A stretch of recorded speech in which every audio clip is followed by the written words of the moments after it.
Did you expect it all to stop at the wave of your hand?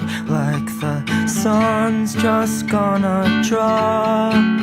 If it's not, you demand. Well, in the dark we're just there, so the haves might dissolve. Once we're gone, who's gonna care if we were ever here at all? Well, summer's gonna come, it's gonna cloud our eyes again. No need to focus when there's nothing that's worth seeing.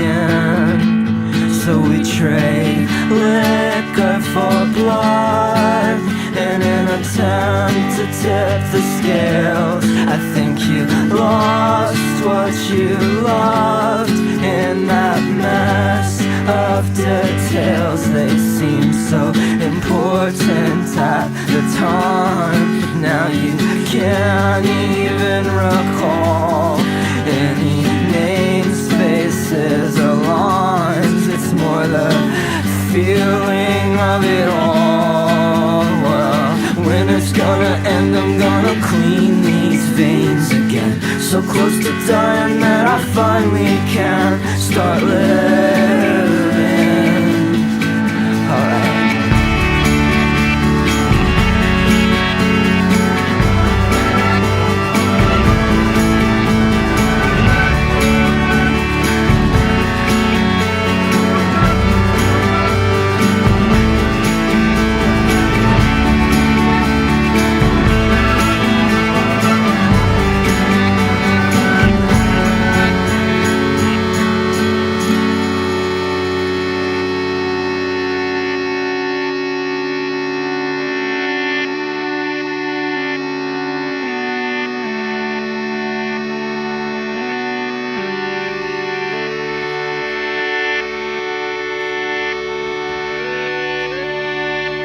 Hi, we're back. This is Radio KX, and we're here with Connor Oberst of the band Bright Eyes. How are you doing, Connor? Fine, thanks. Just a little wet. Oh, it's still coming down out there. Yeah, I sort of had to run from the car. Well, we are glad you made it. Now, your new album, Fevers and Mirrors, tell us a little bit about the title. I notice there is a good deal of repeated imagery in the lyrics. Fevers, mirrors, scales, clocks. Could you discuss some of this? Sure. Let's see. The fever is... First, let me say that this is a brilliant record, man. We're all really into it here at the station. We get lots of calls. It's really good stuff. Thanks. Thanks a lot. So, talk a little bit about some of the symbolism. The fever? Sure. Well, the fever is basically whatever ails you or oppresses you. It could be anything. In my case, it's my neurosis, my depression, but I don't want to be limited to that. It's certainly different for different people. It's whatever keeps you up at night. I see. And the mirror is like, as you might have guessed, self-examination or reflection in whatever form. This could be vanity or self-loathing. I know I'm guilty of both. That's interesting. How about the scale? The scale is essentially our attempt to solve our problems quantitatively through logic or rationalization. In my opinion, it's often fruitless, but not always. In the clocks and calendars and such, it's just time, our little measurements. It's like, it's always chasing after us. It is. How about this Arionette? How does she fit into all this? I prefer not to talk about it in case she's listening. Oh, I'm sorry. I didn't realize she was a real person. She's not, but I made her up. Oh, so she's not real. Just as real as you or I. I don't think I understand. Either do I, but after I grow up, I will. I mean, a lot of things are really unclear for me right now. That's interesting. Now, you mentioned your depression. No, I didn't. You're from Nebraska, right? Yeah, that's right. Now, let me know if I'm getting too personal, but there seems to be a pretty dark past back there somewhere. What was it like for you growing up?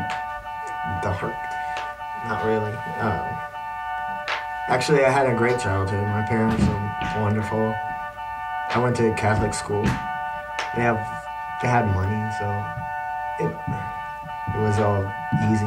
I basically had everything I wanted handed to me. Really? So some of the references like babies in bathtubs are not biographical?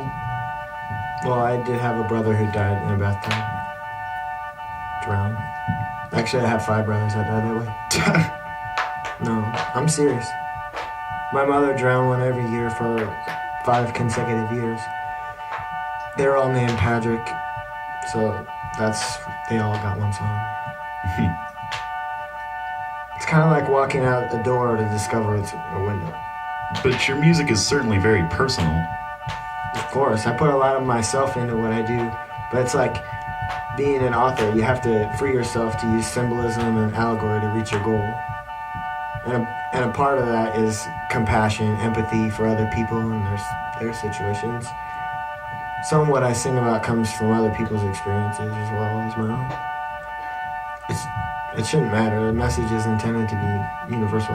I see what you mean. Can you make that sound stop, please? Yes. And your goal? I don't know. Create feelings, I guess. A song. It never ends up the way you planned it, though. That's funny you would say that. Do you think Do you that... ever hear things that aren't really there? I'm sorry, what? Never mind. How long have you worked at this station? Oh, just a few minutes. Now, you mentioned empathy for others. Would you say that that is what motivates you to make the music that you make? No, not really. It's more a need for sympathy. I want people to feel sorry for me. I like the feel of the burn of the audience's eyes on me when I'm whispering all my darkest secrets into the microphone.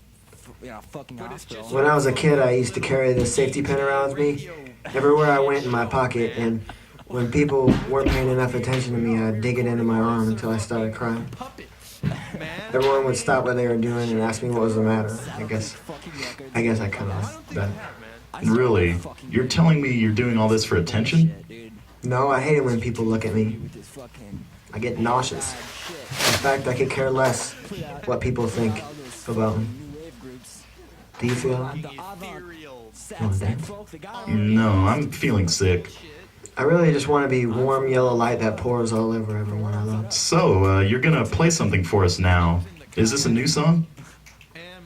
Yeah, but I haven't written it yet. It's one I've been meaning to write.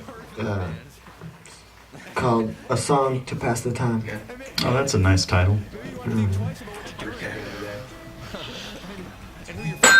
You should write your own scripts. Yeah, I know. I kept singing today. It's late.